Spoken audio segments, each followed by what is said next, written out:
आज महाशिवरात्रि का पावन पर्व है महाराज जी। महाराज जी, महादेव जी का आपके जीवन में क्या भूमिका रहा है महाराज जी, पूरे जीवन में? कैसे वाणी उनकी कृपा का वर्णन करे। बचपन से लेकर के आज तक वही संभाल रहे हैं। भगवान शंकर की ही कृपा से जिस कुल में जन्म हुआ वहाँ के आराध्य देव भगवान शंकर, शैव उपासना, ब्रह्मचर्य, महावाक्य, काशी का सेवन, काशी से वृंदावन, वृंदावन में प्रिया प्रीतम की उपासना, सर्वस्व महादेव जी की कृपा से हुआ है। सब भगवान विश्वनाथ जी की कृपा से हुआ। उस कृपा को वाणी की सामर्थ्य नहीं कि वर्णन कर सके, जैसी कृपा भगवान शिव। और ये हम निश्चित कहते हैं, जिस पर भगवान शिव की कृपा नहीं है वो कभी प्रेम को प्राप्त नहीं हो सकता, आत्मबोध को प्राप्त नहीं हो सकता। दोनों बातें, जहाँ पर कृपा न करें पुरारी, सो न पाओ मुनि भगति हमारी। जिस पर त्रिलोचन भगवान चंद्रमौलेश्वर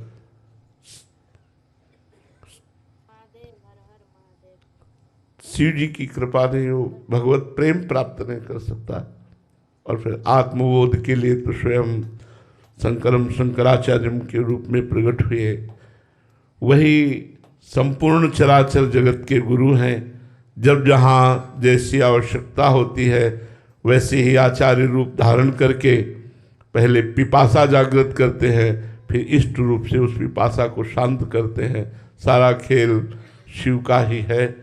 वही सर्वोपरि परम तत्व विविध रूपों में प्रकाशित हो रहे हैं। एक ही तत्व है, तत्व दो नहीं है, एक ही परम तत्व है। हाँ, रस का रसास्वादन कराने के लिए, जैसे एक ही दूध के बहुत प्रकार के मिष्ठान बनते हैं, उनका स्वाद अलग अलग रस विशेष हो जाता है, ऐसे ही एक ही परमात्म तत्व भगवान शिव अपने रसास्वादन का रसास्वाद कराने के लिए विविध रूप धारण किए हुए हैं। वही प्रिया प्रीतम है, वही सिया राम है, वही सर्वस्व है, उनके सिवा कोई नहीं है। तो उन्हीं का ही सर्वोपरि कृपा प्रसाद हृदय में जागृत हुआ। उसी कृपा प्रसाद से रासलीला का दर्शन, रासलीला से वृंदावन की प्रति जिज्ञासा, वृंदावन भेजना, वृंदावन का संपूर्ण वैभव, ये सब देवादिदेव महादेव की कृपा से ही प्राप्त हुआ है। हम इतना ही कह सकते हैं कि वो हमारे थे, हैं, रहेंगे, उनके सिवा कोई नहीं। हाँ, ये उनका लीला विलास है कि वो किस रूप में अब हैं, वो क्या वही थे, वही हैं, वही रहेंगे, दूसरों न कोई, वही दूसरा नहीं है, वही सब रूपों में विराजमान है। महाराज जी, पहले तो प्रकट में भी कह सकते थे कि केवल अनन्य उन्हीं के प्रति आप कह रहे कट्टर शिव उपासक थे। महाराज जी, आज आपके जीवन में उनका क्या रोल है महाराज जी? मैके से ससुराल आना। आज याद नहीं आती महाराज? क्यों नहीं, अपने मैके की याद नहीं आती? ये हम आपको हृदय की बात कहते हैं कि जैसे बेटी का ब्याह कर दिया जाए तो पति पक्ष में वो आसक्त होकर रहती है, पर अपने माता पिता को भूल नहीं जाती है। ऐसे ही भगवान शिव ने अपने हृदयस्थ प्रेम मूर्ति श्री श्यामा श्याम के चरणों में हमें समर्पित किया। पर जैसे आज शिवरात्रि है तो हम सुबह से एक विशेष उमंग में हैं कि आज हमारे आराध्य देव भगवान शिव का महोत्सव है। उन्हीं की कृपा से ये सब, तो वाणी की सामर्थ्य नहीं है कि उनकी कृपा, उनके प्रेम, उनके दुलार का वर्णन कर सके। बहुत कृपा है, बस इतना ही हम कह सकते हैं। दो शब्द कृपा ही है, पूरा जीवन कृपा ही है। उन्होंने ही हाथ पकड़ कर चलाया है, उन्होंने ही हाथ हमारा प्रिया प्रीतम के हाथ में दिया है, वही हम निर्वाह कर रहे हैं, वही निर्वाह कराते रहेंगे। हमारी सामर्थ्य नहीं है, तिनके की जैसे सामर्थ्य नहीं कि एक कदम भी उड़ सके, ऐसे हमारी सामर्थ्य नहीं।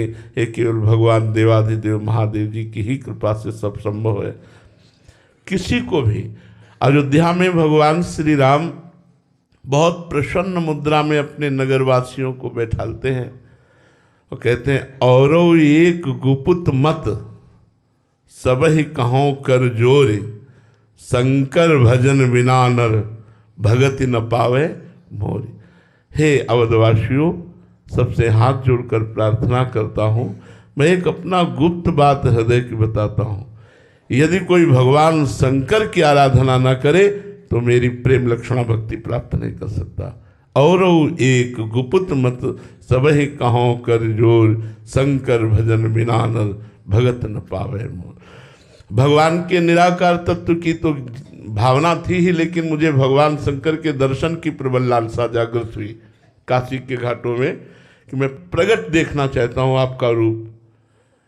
स्वरूप तो वेदांत वर्णन ही करता है, लेकिन मैं जिसका वेदांत वर्णन करता है निराकार रूप, वही आप साकार भी हैं। साकार का ही तो स्वरूप वर्णन है। तो आपका जो साकार का स्वरूप है वो हम दर्शन करना चाहते हैं। रात दिन तुलसी घाट से लेकर दशाश्वमेध घाट तक यही हमारी रहनी थी। घाट में एकांत रहना, जो कुछ प्राप्त हो जाए भगवत प्रसाद स्वरूप। 24 घंटे में कभी सतुआ मिल गया, कभी एक पीस बर्फी मिल गई, कभी 2-2 दिन 3-3 दिन कुछ नहीं मिला तो गंगाजल पर प्रबल लालसा। वहाँ तो भंडारे ही बढ़ते रहते हैं। मारवाड़ी क्षेत्र तो अन्न का चाहे जय बार खाया हो, सब व्यवस्था है, लेकिन नियम लिया था, घाट में रहूँगा, पास में अर्थ नहीं रखूँगा, कभी किसी से मांगूंगा नहीं, आकाश वृत्ति से जो आएगा प्राप्त हो। अब दिन दिन लालसा बढ़ने लगी। आज महादेव जी मिलेंगे, आज महादेव जी मिलेंगे, आज महादेव जी मिलेंगे। एक दिन सुबह से मन अति हरस जनाव न तेहि, आज देखियो परम स्नेही। एकदम आनंद की वृत्ति छा गई और लग रहा था आज निश्चित, आज निश्चित।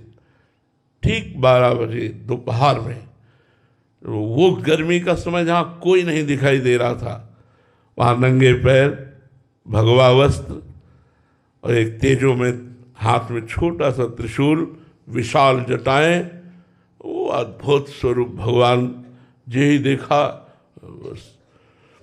साष्टांग दंडवत हुए, बोले कुछ नहीं, बस एक अंगुली उठाई, थोड़ी देर ऐसे चलते हुए नजर आए, बस अंतर ध्यान में। बहुत समय तक उस अंगुली का चिंतन रहा कि एक एक, सिर्फ एक है, एको ब्रह्म द्वितीयो नास्ति, दूसरा कोई नहीं। वो बता रहे हैं कि तुम मुझे देखना क्या चाहते हो, मैं चराचर जगत के रूप में मैं ही विराजमान हूँ, दूसरा कोई विराजमान नहीं है। भगवान शिव की कृपा से ही सब अब कछुनाथ न चाही मोरे। जो दिया, इतना निहाल कर दिया है, अब कोई जिज्ञासा नहीं रह गई, अब कोई चाहत नहीं रह गई, न लोक की, न परलोक की, न ज्ञान की, न किसी बात की कोई चाहत नहीं रह गई। अब बस ऐसे हो गया है, जैसे ले चलो, जैसे चलाओ, जैसे बस कोई अंदर चाहत नहीं रह गई, उनकी है जैसे हैं। ये सब महादेव जी की कृपा से ही हुआ। महाराज जी, जैसे आपने बोला कि लड़की जब ससुराल में होती है तो मायके की याद आती है, तो महाराज जी याद आती है तो फोन भी करती है, बात पत्र व्यवहार करती है, तो आप हमारा फोन यही है हमारे यही विराजमान रहते ही है। जरा सी तो आप जिनका 20 वर्ष ध्यान किया है, द्रवित हृदय में जो रूप बसा है, तो आज भी त्रिलोचन चंद्रमौलेश्वर जरा सा चिंतन करते ही वो झलकने लगते हो। कहीं दूर थोड़ी है, वही तो हमारी आत्मा है, कोई दूर थोड़ी है।